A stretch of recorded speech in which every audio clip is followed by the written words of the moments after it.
د شهیدانو معلولینو چارو وزارت د یو خیریه بنسټ په همکارۍ پر 15 معلولینو ویلچرونه وویشل.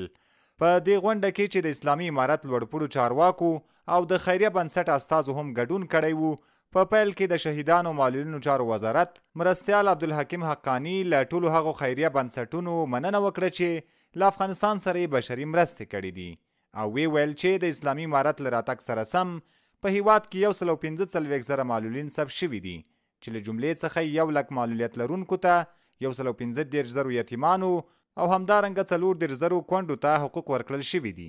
نوموړي زیاته کړه چې په تیر یو کال کې د خوراکي او غیر خوراکي توکو ترڅنګ 350 تنو معلولینو ته ویلچرونه هم ویشل شوي دي. حقانی پر نړیوالو مرستندویو بنسټونو هم غږ وکړ چې په دې ناوړه اقتصادي وضعیت کې دې د افغان مظلوم ولس لاسنیوی وکړي.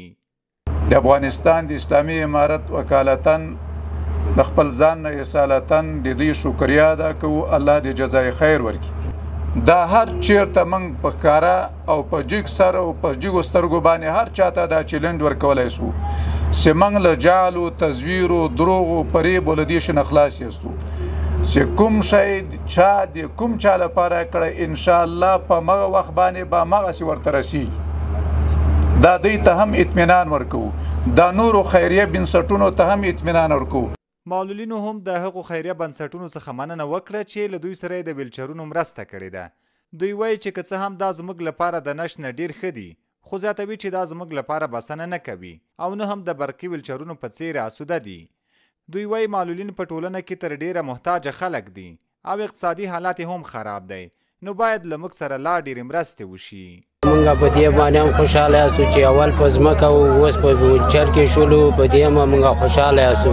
خو بیا موږ تقاضا دا ده چې موږ غواړو چې دغه برقي په سیستم باندې جوړ شي، موږ ته به ډېره افغانستان تاسې نه چې هر ځای کې پوخ نه دی، خام دی، هغه دپاره چې برقي چې هر ځای کې کار ورکوي.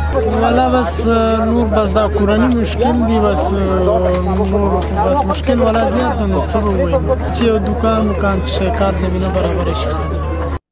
افغانستان یو له هغو هیوادونو څخه دی چې د لسیزو جګړو ډیر سخت ځپلی دی او ډیر زیات شمیر معلولین پکې شتون لري چې ډیر کم یې صحي خدماتو ته لاسرسی لري او پاتې نور یې له ګڼو ستونزو سره مخ دي.